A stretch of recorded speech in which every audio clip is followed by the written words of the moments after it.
No crackers? Not even one. The kid's voice, small and tight, snagged on the edges of my hearing. Flight attendant, Rebecca, badge gleaming under the harsh cabin light, just stared down at him. 8 years old, tops. Kai, his medical bracelet practically screaming against his wrist. Pyloric stenosis. I knew what that meant. Hours in the NICU with my own kid. But Rebecca, ice, said he was lying, making it up, like a kid invents needing to eat. She doesn't know who she's messing with. Not yet. His dad? Quiet, dangerous quiet. He just started writing something down. She thinks he's just another black dad complaining.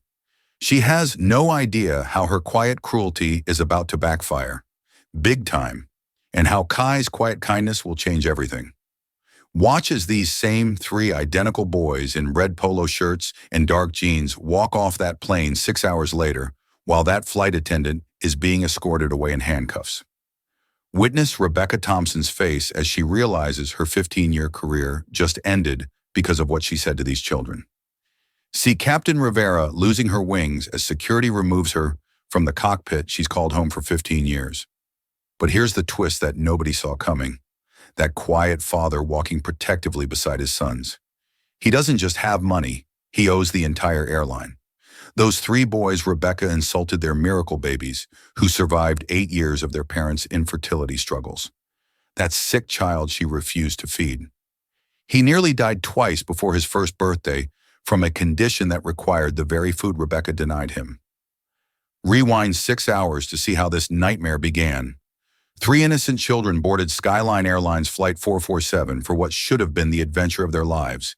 Instead, they encountered discrimination so shocking, medical neglect so cruel, that it would expose the ugly truth about how black families are still treated in first-class cabins. Welcome back to Black and Bruised Stories. If you're new here, you've just joined a community dedicated to truth, justice, and survival. Show some love by clicking the like and subscribe button. Before we dive deeper into this story, drop a comment where you are watching from and what time it is for you right now. This is the story of Marcus Williams, tech billionaire worth $2.3 billion, watching flight attendants torture his miracle children at $30,000 fee. Prepare yourself for a journey that will make your blood boil, break your heart, and restore your faith in justice when a father's love collides with unlimited power. These are the Williams triplets, Jaden, Kai, and Zion. 8 years old, identical in everything except one medical condition that would turn a family vacation into a fight for their children's dignity and survival. Understand this. Marcus and Serena Williams didn't just want children. They act for them with every fiber of their being for 8 long, torturous years. Imagine the countless doctor's appointments, the failed IVF treatments, the miscarriages that shattered their hearts into a million pieces. Feel Serena's tears as she held negative pregnancy test after negative pregnancy test, while Marcus built his tech empire partly to escape the pain of their empty nursery. For 8 years, Marcus poured his grief into code, creating algorithms that would eventually make him a billionaire. For 8 years, Serena decorated and redecorated a nursery that remained heartbreakingly empty. Their marriage nearly crumbled twice under the weight of their shared sorrow. Friends stopped inviting them to baby showers. Family members learned not to ask about grandchildren. Then, miracle of miracles, the IVF worked. Not one baby, but 3. Picture Serena's ultrasound at 8 weeks. The technician's gasp of surprise. Marcus fainting in the chair beside her. 3 heartbeats, 3 perfect little lives growing inside the woman who had waited longer than most to become a mother.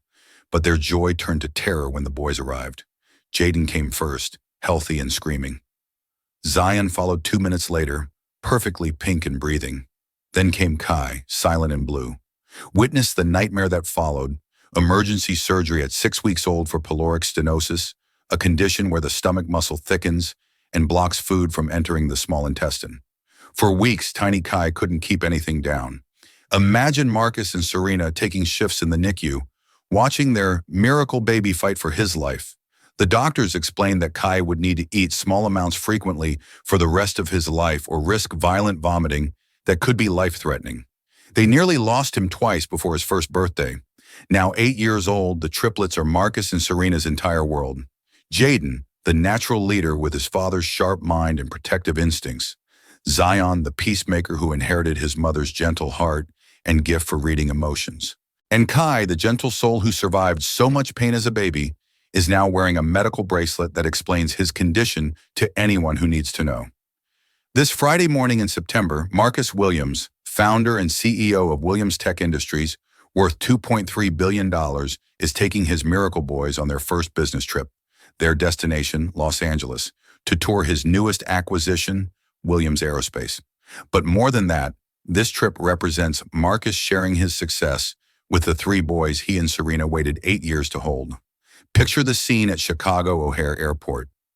Marcus, 42 years old, dressed in his signature black business suit, walking through the terminal with three identical boys in white polo shirts and dark jeans.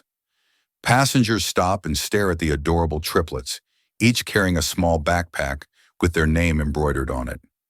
Jaden walks closest to his father, already showing signs of the businessman he might become. Zion holds Kai's hand, a gesture so natural it brings tears to strangers' eyes. And Kai, despite his medical challenges, beams with excitement about seeing real airplanes up close. Marcus chose first-class seats specifically for this trip, not for the luxury, but for the space and service he hoped would make Kai's medical needs easier to manage. He'd called Skyline Airlines weeks ago, explaining his son's condition, requesting special meals that arrive every 2 hours, and providing detailed medical documentation. The airline representative assured him everything would be perfect. As they approached the gate, Marcus kneels down to his son's eye level, a habit he developed during those terrifying early months when he wasn't sure Kai would survive.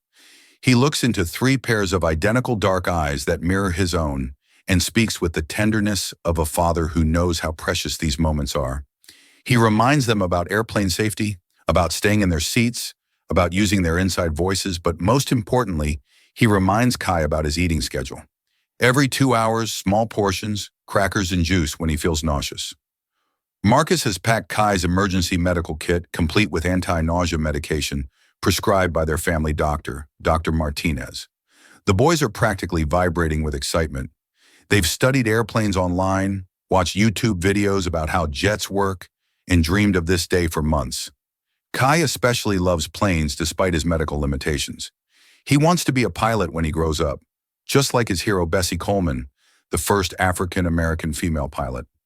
As they board Skyline Airlines Flight 447, Marcus feels that familiar surge of protective love that has defined his life since becoming a father. These aren't just his children. They're his miracles, his answered prayers, his reason for everything he's built. What he doesn't know is that in the next 6 hours, he'll discover just how far he'll go to protect them.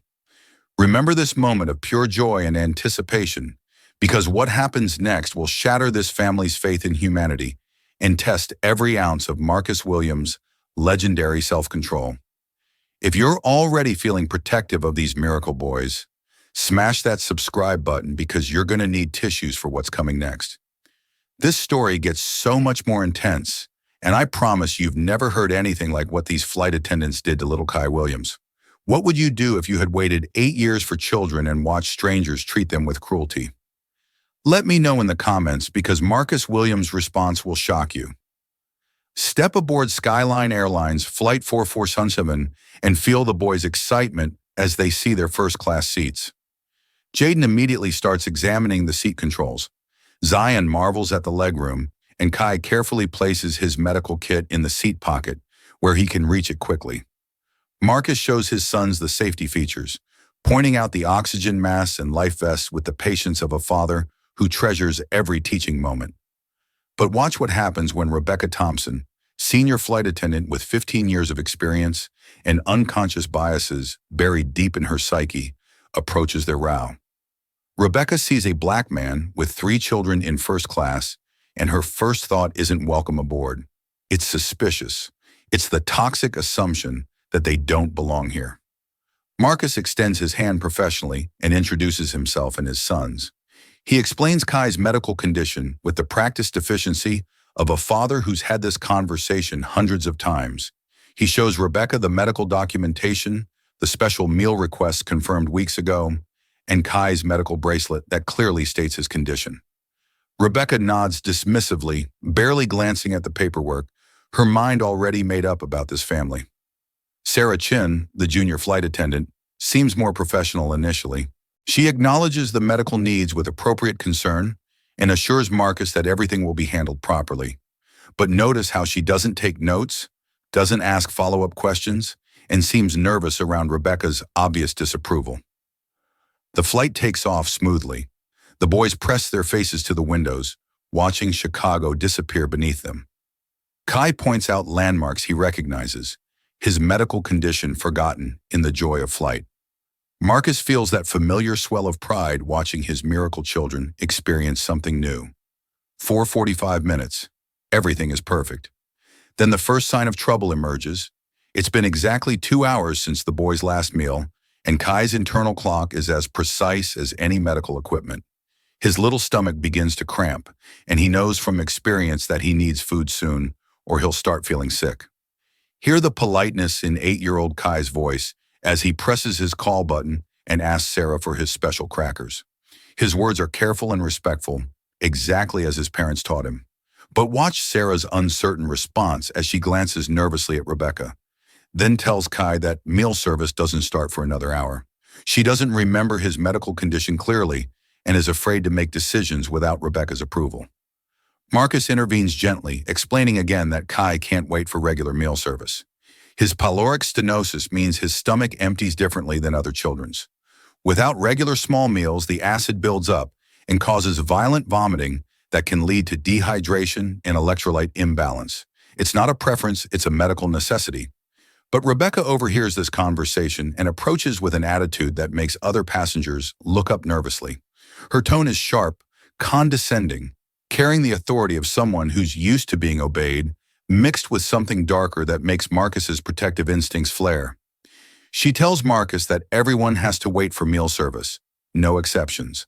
Her voice carries a particular edge when she emphasizes everyone, as if she's dealing with people trying to get special treatment they don't deserve. Feel the tension building as Marcus maintains his composure while explaining his son's medical needs for the third time. He shows Rebecca the confirmation email for Kai's special meals, the medical documentation signed by Dr. Martinez, and Kai's medical bracelet. But Rebecca barely glances at any of it, her arms crossed defensively. In her mind, this is about a demanding passenger trying to manipulate the system, and she's seen this before with certain types of passengers.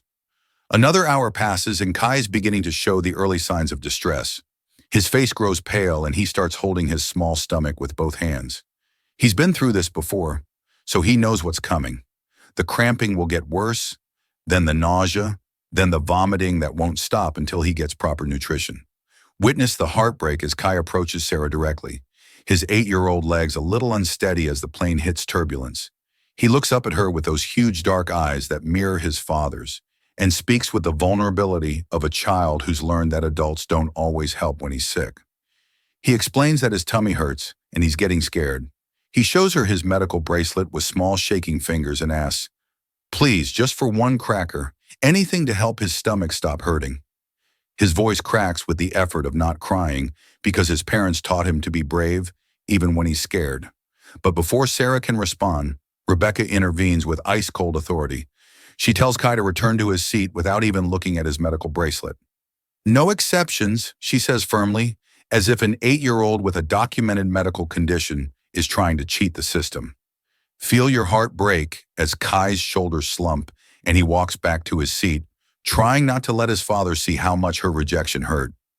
Rebecca notices other passengers watching this interaction and decides to make her authority unmistakably clear. She approaches Kai with the kind of aggressive body language that makes adults uncomfortable, let alone children. She towers over this small boy and tells him in a voice loud enough for nearby passengers to hear that everyone gets hungry, that he's not special, and that he needs to stop bothering the flight attendants. But here's where Rebecca crosses a line that can never be uncrossed. When Kai whispers that he has pyloric stenosis and explains what that means in the simple words an 8-year-old uses, Rebecca's response is devastating. She tells him she doesn't care what condition he thinks he has, and that his parents probably told him to say that to get free food. Those words to a child who nearly died as a baby from the very condition Rebecca is dismissing. Imagine Marcus witnessing this interaction from his seat watching his miracle child be dismissed, belittled and accused of lying by a woman who's supposed to ensure passenger safety. Remember, this is the same little boy Marcus held in the NICU, wondering if he'd ever come home. This is the child who survived surgery at 6 weeks old, who fought for every ounce of weight gain, who learned to eat carefully and purposefully because his life depends on it. The next part of this story will test your faith in humanity, because what Rebecca Thompson does next to a sick 8-year-old boy will make you question how we train airline employees and how we protect our most vulnerable passengers. 30 minutes later, Kai can't sit still anymore. The cramping in his stomach has intensified, and he knows from experience that he's approaching the point of no return. If he doesn't get food soon, he'll start dry heaving, then vomiting, then potentially face dehydration, serious enough to require emergency medical attention. So this 8-year-old boy, who has been through more medical trauma than most adults, makes a decision that will haunt everyone who witnesses it. He gets up from his seat, walks down the aisle to where Rebecca is preparing meal carts, and does something that no child should ever have to do. Prepare yourself for this image because you'll never forget it. Little Kai Williams, wearing his white polo shirt and dark jeans, drops to his knees in the airplane aisle. He looks up at Rebecca Thompson with tears threatening to spill from his eyes and begs this grown woman for just one cracker to help his sick stomach. His words are burned into the memory of every passenger who witnessed them. Please, ma'am, just one cracker. I promise I'll be good. I don't want to throw up on the plane. Please help me. This child who survived surgery as a baby, who fights a medical condition every single day, who has never asked for anything he didn't desperately need, is kneeling in an airplane aisle, begging for food that could prevent a medical emergency. And Rebecca Thompson's response, she tells this child to get up because he's causing a scene and embarrassing his father. She turns her back and walks away, leaving 8-year-old Kai kneeling on the airplane floor, abandoned and afraid. Witness the exact moment Marcus Williams sees his miracle child begging for medical care. The same child he and Serena waited 8 years to conceive. The same child who nearly died twice before his first birthday. The same child whose every meal is carefully planned to prevent exactly this kind of crisis. Marcus doesn't explode. He doesn't yell. He doesn't make threats. Instead, something far more dangerous happens. The billionaire tech mogul who built an empire through calculated intelligence begins to plan. He starts taking notes. He begins recording conversations, and he makes a phone call that will change everyone's life on this plane. But first, he tends to his son, because before he's a CEO, before he's a billionaire, before he's anything else, Marcus Williams is a father who will move heaven and earth to protect his miracle children. If this story is making your blood boil, you need to subscribe right now, because Rebecca Thompson's cruelty gets even worse, and Marcus Williams' response will leave you cheering. The justice that's coming will restore your faith that good can triumph over evil. How would you react if you saw your child begging for medical care? Because Marcus Williams' next move will shock everyone on this plane, including the flight crew who have no idea they just messed with the wrong family. Watch as Kai returns to his seat, his small body trembling from both hunger and humiliation. His brothers, Jaden and Zion, immediately sense their triplets' distress. These boys share a bond that goes beyond typical siblings. They survived the same desperate years of their parents' infertility struggles, and they've watched Kai fight his medical condition their entire lives. Jaden, the natural leader, wraps his arm around Kai's shoulders and whispers fierce promises that everything will be okay. Zion, the peacemaker, starts rubbing Kai's back in gentle circles, the same way their mother Serena does when Kai has bad nights.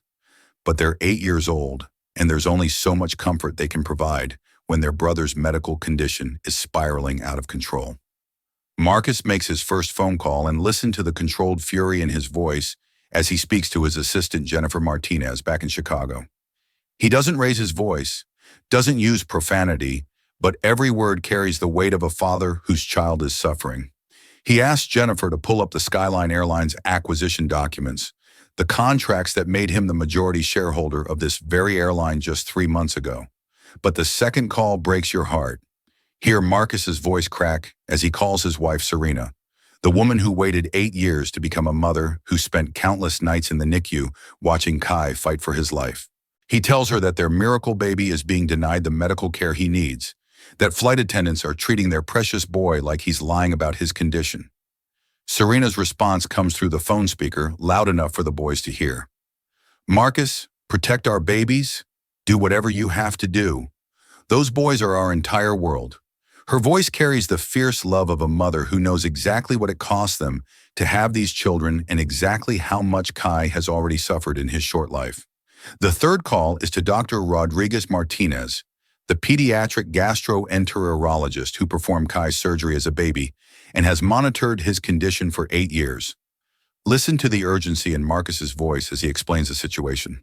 His son hasn't eaten in 4 hours, is showing signs of distress, and airline staff are refusing to provide the medically necessary meals that were pre-ordered and confirmed.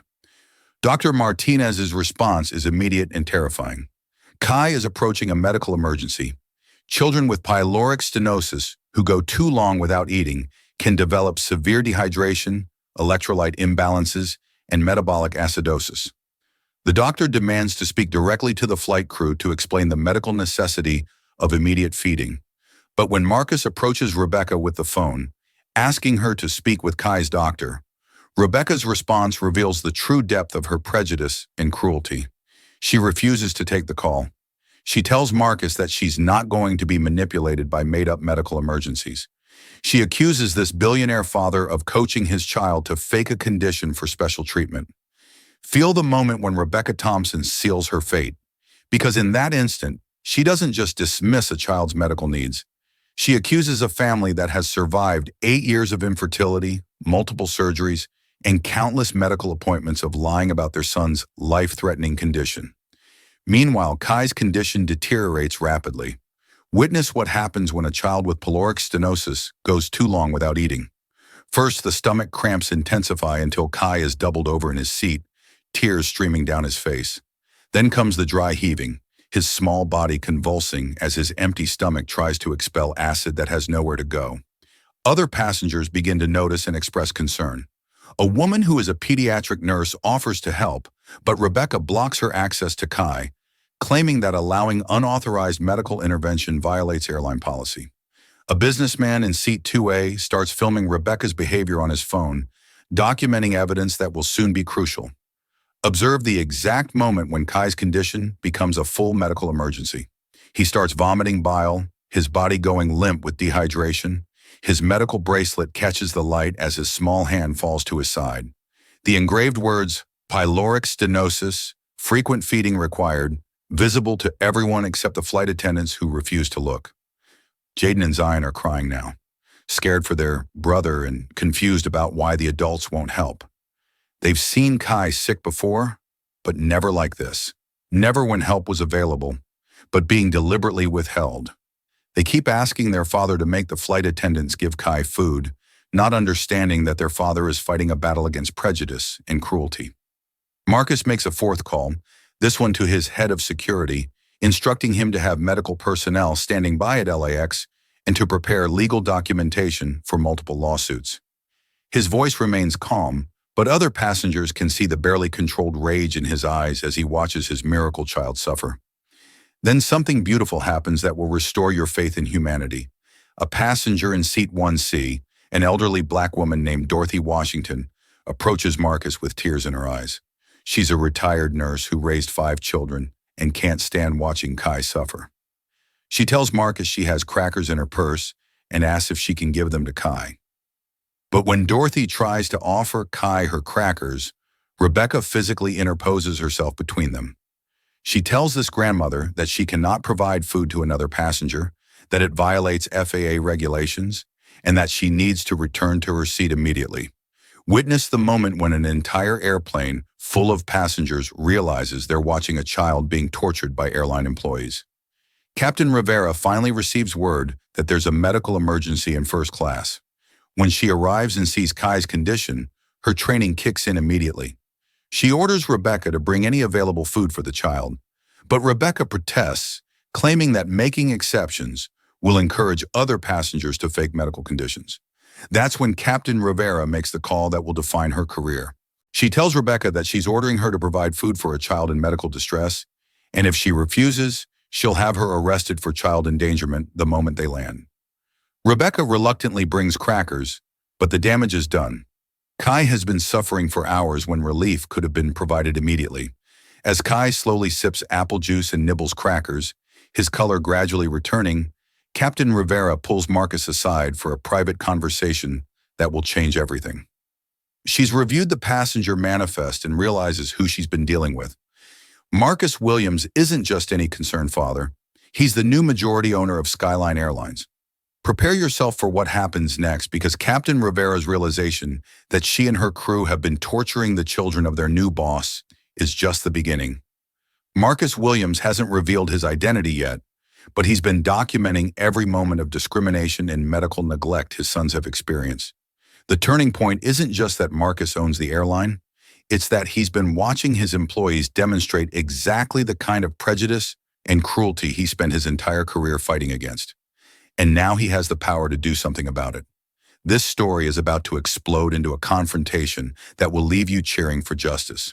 Subscribe now, because Marcus Williams is about to reveal who he really is, and Rebecca Thompson's world is about to come crashing down in the most satisfying way possible. What would you do if you discovered that your employees had tortured your children? Because Marcus Williams' response will redefine what justice looks like at 30,000th witness the moment when everything changes on Skyline Airlines Flight 447. Captain Rivera approaches Marcus with the recognition dawning in her eyes, her face pale with the realization of what has just happened under her command. She spent 15 years flying for various airlines, and she's never seen anything like the systematic cruelty her crew has shown to these children. Marcus remains seated beside Kai, gently stroking his son's hair as the boy slowly recovers from his medical episode. The crackers and apple juice are helping, but the psychological damage of being denied care, of being forced to beg for medical necessity, of being accused of lying about his condition, that will take much longer to heal. Captain Rivera clears her throat and speaks in a voice barely above a whisper, hoping other passengers won't overhear what she's about to say. Mr. Williams, I believe there's been a terrible misunderstanding. I've just reviewed our passenger manifest more carefully, and I realize that your company. But Marcus raises his hand, stopping her mid-sentence. His voice is calm, controlled, but every passenger in first class can hear the steel beneath his words. Captain Rivera, there's been no misunderstanding. I've been sitting here for 4 hours watching exactly how your crew treats black children in first class. I've been taking notes on how your employees respond to medical emergencies, and I've been documenting every moment of discrimination my sons have experienced. Feel the silence that falls over the first-class cabin as other passengers realize they're witnessing something historic. The businessman in 2A continues filming. Dorothy Washington, the retired nurse, moves closer to hear every word. Even the passengers who initially complained about the boys being too noisy are now watching with rapt attention. Marcus stands slowly, his 6'2" frame imposing even in the confined space of the airplane cabin. He looks directly at Rebecca Thompson, who is suddenly trying to make herself invisible behind the meal cart. Rebecca, would you like to know who I am? Would you like to understand exactly whose children you've been tormenting for the past 4 hours? Rebecca's face goes ashen as the pieces begin falling into place. The platinum corporate credit card, she dismissed the private phone calls to assistants and security teams. The calm, controlled demeanor of someone used to wielding power. But it's too late for Rebecca to backpedal now. Her behavior has been witnessed and documented by an entire cabin full of passengers. Marcus reaches into his briefcase and pulls out a leather portfolio. He opens it slowly, deliberately, giving Rebecca time to understand that her world is about to change forever. I am Marcus Williams, founder and CEO of Williams Tech Industries. 3 months ago, my company acquired 60% of Skyline Airlines. That makes me your boss, Rebecca. And for the past 4 hours, I've been watching you torture my children. The reaction is immediate and electric. Passengers gasp audibly. Sarah Chin drops the safety demonstration cards she was holding. Rebecca's legs actually buckle, and she has to grab the seat back to keep from falling. But Marcus isn't finished. These 3 boys in white polo shirts and jeans, they're not just passengers, Rebecca. They're my miracle children. My wife and I tried for 8 years to have them. 8 years of failed treatments, miscarriages, and heartbreak. When they finally arrived, one of them nearly died from the same condition you've been dismissing all afternoon. Listen to the emotion creeping into Marcus' voice as he continues, his love for his sons evident in every word. Kai has pyloric stenosis. He's had it since birth. He's had multiple surgeries. He carries a medical bracelet that you refuse to read. He follows a strict eating schedule that prevents exactly the kind of medical emergency you just forced him to endure. Marcus kneels down beside Kai's seat, and the contrast is stark. This powerful billionaire, gentle and loving with his recovering son versus the flight attendant who showed no compassion for a sick child. Show Rebecca your bracelet, buddy. Show her the medical information she wouldn't look at. Kai, still weak but recovering, holds up his small wrist with the medical bracelet clearly visible. The engraving reads, Kai Williams, pyloric stenosis, frequent feeding required. Emergency contact, Dr. Martinez. Every passenger can see it now. This clear medical documentation that Rebecca dismissed. Rebecca, my 8-year-old son, got on his knees in this aisle and begged you for food that could prevent a medical emergency. He showed you his medical bracelet and explained his condition in his own words. And you told him you didn't care what condition he thought he had and accused his parents of coaching him to lie. The shame on Rebecca's face is visible to everyone. But Marcus continues with the methodical precision of a man who has built an empire through careful planning and execution. Sarah, you're the junior flight attendant, but you're also responsible for passenger safety. You saw a child in medical distress and did nothing because you were afraid to contradict Rebecca's authority. Sarah starts crying quietly, finally understanding the magnitude of what she allowed to happen through her inaction. Marcus's voice remains measured, but there's steel in every word. I don't want apologies. I want accountability because what you've done today isn't just poor customer service. It's discrimination. It's medical neglect. And it's exactly the kind of systemic prejudice that my company will no longer tolerate. Observe the ripple effect throughout the cabin as Marcus's words sink in. Other passengers are nodding in agreement, some filming with their phones, others openly crying as they fully understand what these children have endured. The elderly woman, Dorothy, speaks up with the moral authority of someone who has lived through decades of discrimination.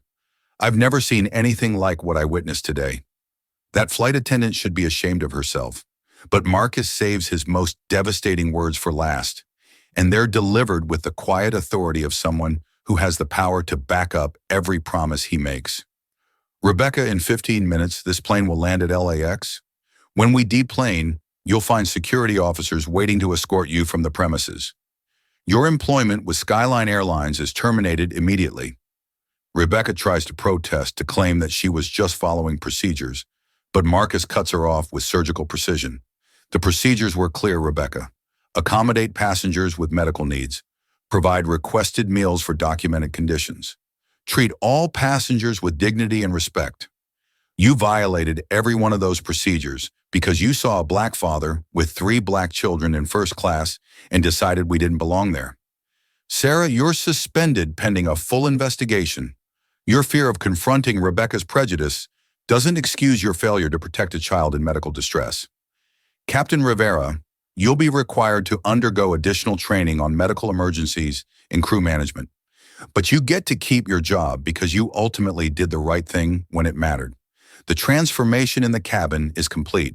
Rebecca, who strutted around with authority just hours before, is now slumped in defeat, tears streaming down her face as she realizes the magnitude of her cruelty and its consequences.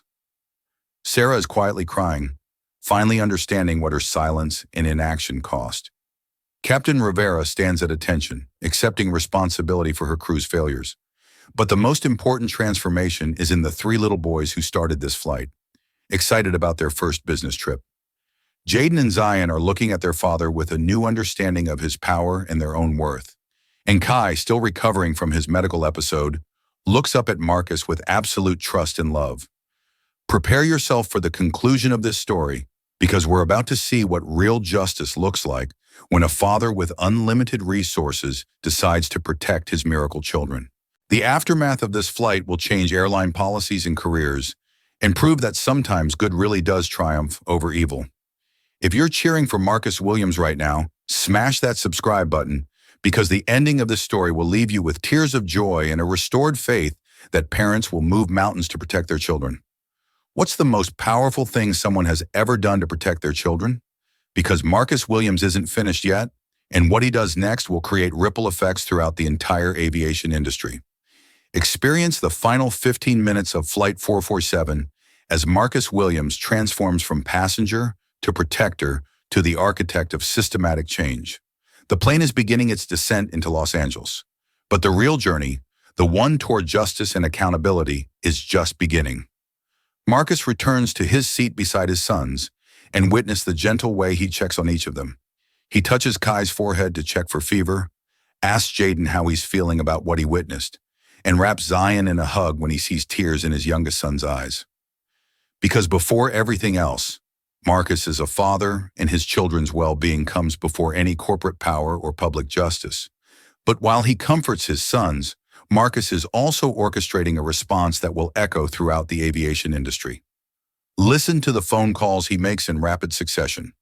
First, to his head of legal affairs, instructing her to file federal discrimination complaints with the Department of Transportation. Second, to his head of human resources, demanding a complete review of hiring and training practices at Skyline Airlines. Third, to his public relations team, preparing a statement about the systemic changes coming to the airline industry. The other passengers watch this display of power with fascination and approval. They've witnessed something extraordinary. Not just wealth being used for revenge, but justice being methodically constructed in real time. Dorothy Washington, the retired nurse, approaches Marcus with tears in her eyes and tells him that watching him protect his children has restored her faith in fatherhood. As the plane touches down at LAX, observe the scene waiting on the tarmac. Security officers, medical personnel, and news crews have gathered because Marcus's team works with the same efficiency that built his tech empire. Rebecca Thompson will not simply lose her job, she'll face the full consequences of discriminating against children and endangering a child's health. But Marcus saves his most important words for his sons. As they prepare to deplane, he kneels down to their eye level one more time, looking into 3 pairs of identical dark eyes that mirror his own. His voice is gentle but firm as he explains what just happened in terms his 8-year-old boys can understand. Jaden, Kai, Zion, I want you to listen to me carefully. What happened to you today was wrong. Adults are supposed to protect children, not hurt them. You did nothing wrong. You were polite, respectful, and brave, especially you, Kai, when you weren't feeling well. Hear the wisdom in his next words, the lesson that will shape these boys for the rest of their lives. Sometimes people will treat you differently because of how you look or because they have wrong ideas about who belongs where. But you belong everywhere your mind and your heart can take you. And when you grow up, you use your power to make sure no other children go through what you went through today. The boys nod solemnly, absorbing this lesson in dignity, justice, and responsibility. They've witnessed their father's power, but more importantly, they've seen him use it to protect them and to create change that will help other children. As they walk off the plane, witness the scene that opened our story, but now you understand its full meaning. Marcus Williams and his 3 sons in white polo shirts and dark jeans, walking past Rebecca Thompson as she's escorted away by security. Past Sarah Chin, who's crying as she realizes her career in aviation is over. Past Captain Rivera, who will spend months undergoing additional training to ensure this never happens again. But the story doesn't end with the firing of airline employees. Follow the ripple effects in the weeks that follow Flight 447.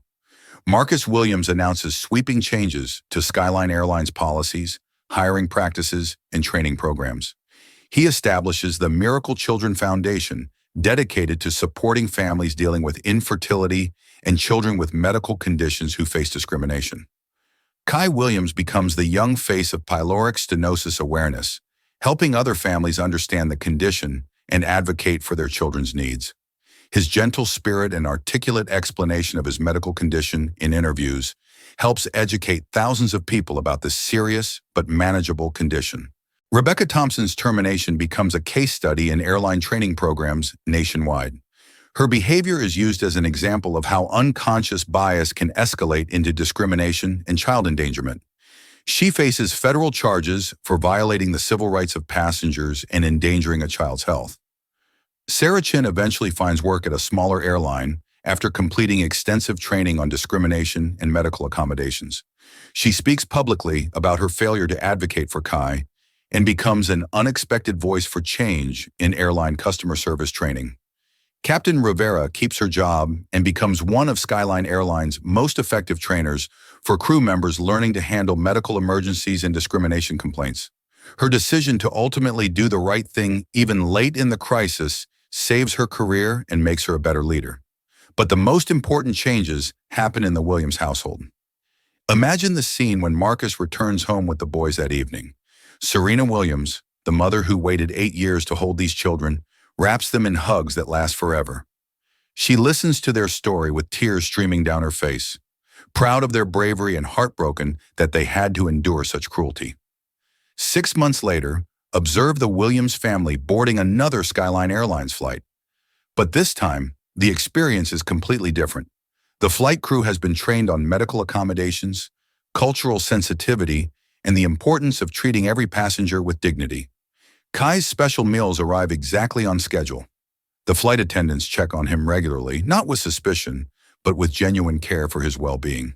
The boys are older now, more aware of the world's complexities, but also more confident in their own worth. They know that their father's money didn't make them special. Their parents' love, their own character, and their responsibility to others made them special. The money just gave them the power to create change. During this flight, Kai approaches the flight attendant, a young woman named Maria Rodriguez, who has been specially trained on medical accommodations. He shows her his medical bracelet, explains his condition with the confidence of a child who knows his needs are valid, and receives the care he requires with dignity and respect. Witness the moment when Kai looks out the airplane window and tells his father he still wants to be a pilot when he grows up. Despite everything he's been through, despite the discrimination and medical challenges, his dreams haven't dimmed. If anything, they've grown stronger because he knows he'll use his position to make flying safer and more welcoming for every child. The story of Flight 447 becomes a legend in aviation circles, business schools, and civil rights organizations. It's taught as a case study in how systemic discrimination operates, how power can be used for justice, and how one family's courage to fight back can create changes that protect countless others. Marcus Williams never sought fame from this incident, but he uses the attention to advocate for broader changes in how businesses train employees, handle discrimination complaints, and accommodate customers with medical needs. His testimony before Congress leads to new federal requirements for airline staff training and passenger protection. The Williams triplets grow up knowing their story mattered, that their experience on that plane led to meaningful change. They understand that being treated with dignity isn't something they have to earn. It's something they deserve simply for being human. And every time they fly, every time they see a child being treated with kindness and respect by airline staff, they know that their painful experience created something beautiful, a world where no child has to beg for medical care, where no family faces discrimination alone, and where justice isn't just for the wealthy and powerful. The final image of our story brings us full circle. Picture the Williams family arriving at their destination, walking through the airport with their heads held high. 3 boys in white polo shirts and dark jeans, flanked by parents who fought for them, surrounded by a world they helped make a little bit better. Because that's what real power looks like. Not the ability to destroy your enemies, but the wisdom to create systematic change that protects the most vulnerable among us. Marcus Williams didn't just fire a flight crew. He proved that when good people refuse to accept injustice, they can move mountains. This is why representation matters. This is why speaking up matters. This is why using your privilege to protect others matters. The Williams triplets learned all of these lessons at 30,000 FT, and they'll carry them for the rest of their lives. Their story reminds us that miracles aren't just about getting what you prayed for. They're about what you do with those blessings once you receive them. Marcus and Serena Williams waited 8 years for their miracle children. And when those children faced discrimination, their parents proved that some fights are worth everything. If this story moved you, if it made you think about your own responsibility to speak up for others, if it restored your faith that justice can prevail, then smash that subscribe button and share this video because stories like this need to be told, remembered, and used to inspire change. The Williams triplets are teenagers now, all pursuing their dreams with the confidence that comes from knowing they're loved, supported, and capable of changing the world. Kai is indeed studying to become a pilot. Jaden is interested in business and social justice, and Zion is exploring medicine with a focus on helping children with rare conditions.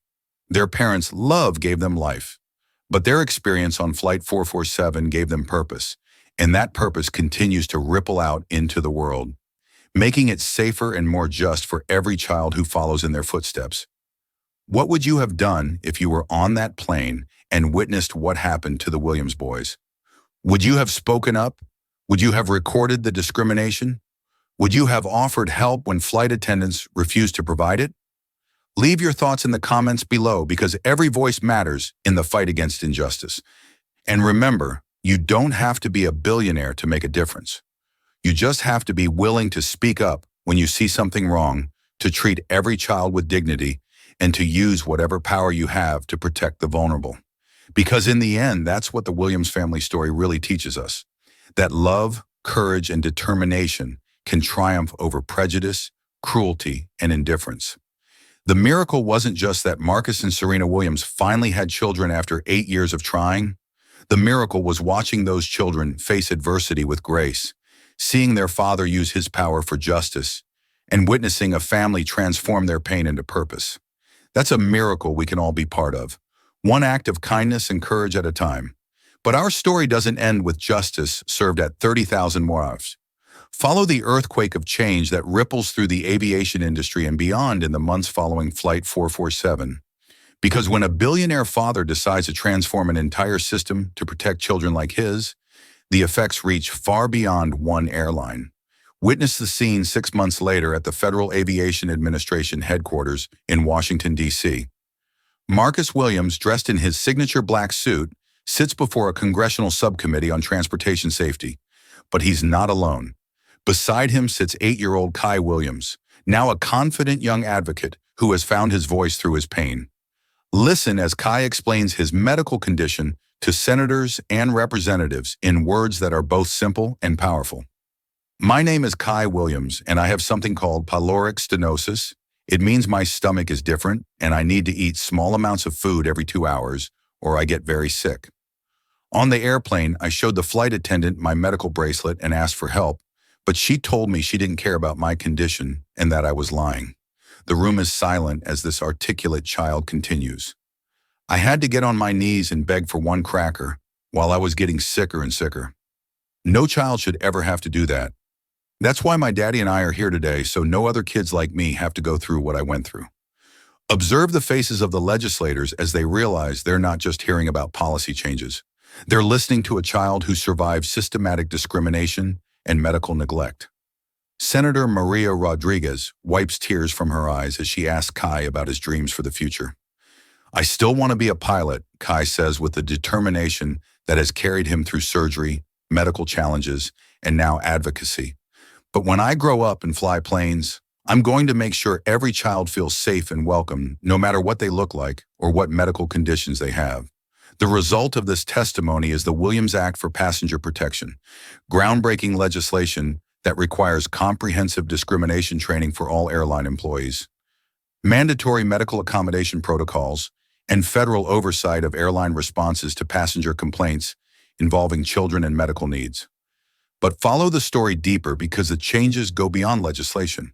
Step inside the Rebecca Thompson Community Center in South Los Angeles, a facility funded by the Williams Foundation and built in the neighborhood where Rebecca grew up. Yes, the same Rebecca Thompson who tormented the Williams children now has a community center named after her. But not for the reasons you might expect. Discover the twist that will restore your faith in redemption. After losing her job and facing federal charges, Rebecca Thompson spent 6 months in court-ordered counseling to address her implicit biases and discriminatory behavior. But something profound happened during those sessions. She began to understand the deep-seated prejudices that had shaped her actions, the assumptions she'd made about who belonged in first class, and the devastating impact of her cruelty on a sick child. Witness Rebecca's transformation as she volunteers at the very community center named after her.